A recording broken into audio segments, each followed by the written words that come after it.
Early in his career, John Stallworth was overshadowed by fellow receiver Lynn Swann, number 88. In the mid-'70s, the flamboyant Swann was the primary target of quarterback Terry Bradshaw, and the quiet Stallworth felt left out of the offense. John was very, very frustrated.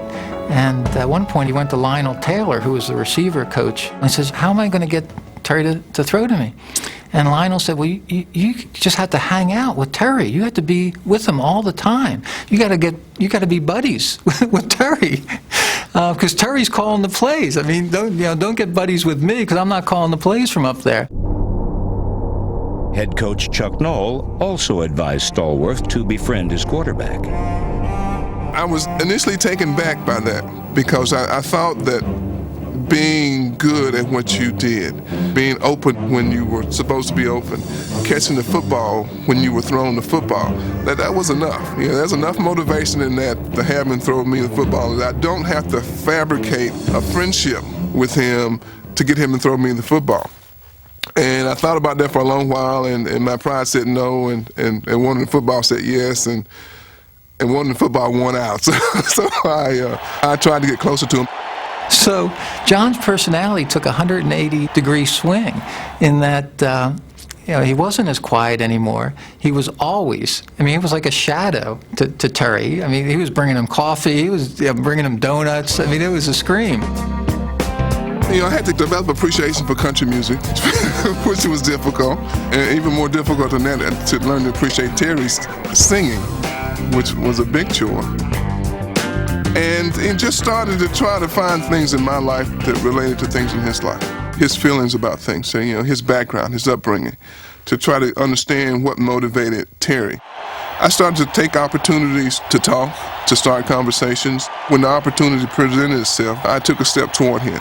And in doing that, he took a step toward me. In 1977, Stallworth and Swann became near equals in their number of catches and touchdowns. In 1979, Stallworth led the Steelers with a then-team record 70 receptions. Bradshaw now had 2 prime targets to choose from. I wasn't going to beat my head against the wall trying to force the ball into Swann, who's been our big receiver. Stallworth's every bit as good. I keep telling people that. While Swann was known for his acrobatics, Stallworth was at his best after the catch.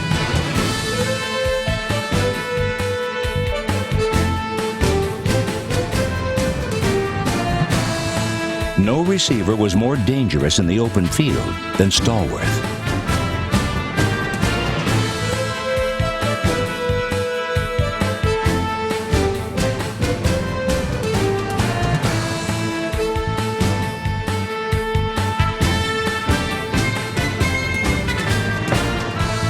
Flip comes out to Stallworth. Screen forms. He's over the 30, the 25, the 20 on his own.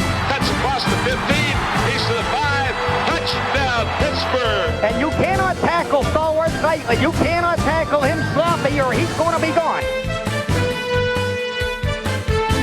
Stallworth retired as the Steelers' all-time leader in catches, receiving yards, and receiving touchdowns.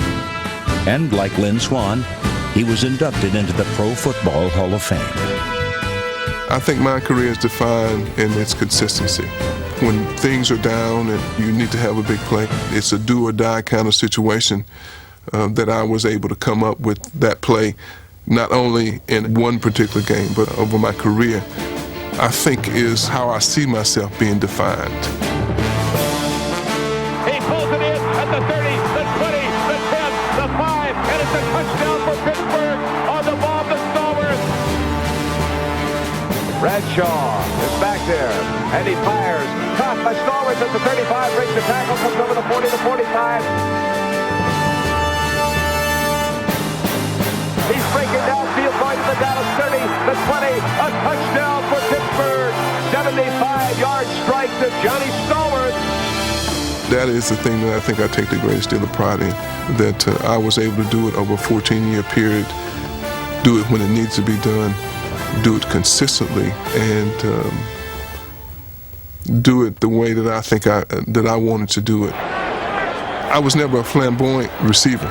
And I think it's sort of a tribute to a work ethic, a certain way of doing things, that you can do it that way. You can do it and not promote yourself with the media, that you can do it in maybe smaller steps, and still at the end of the day, at the end of your career, that you still can be recognized for doing it well enough that people will say you're one of the best that's ever done it. That, to me, defines John Stallworth.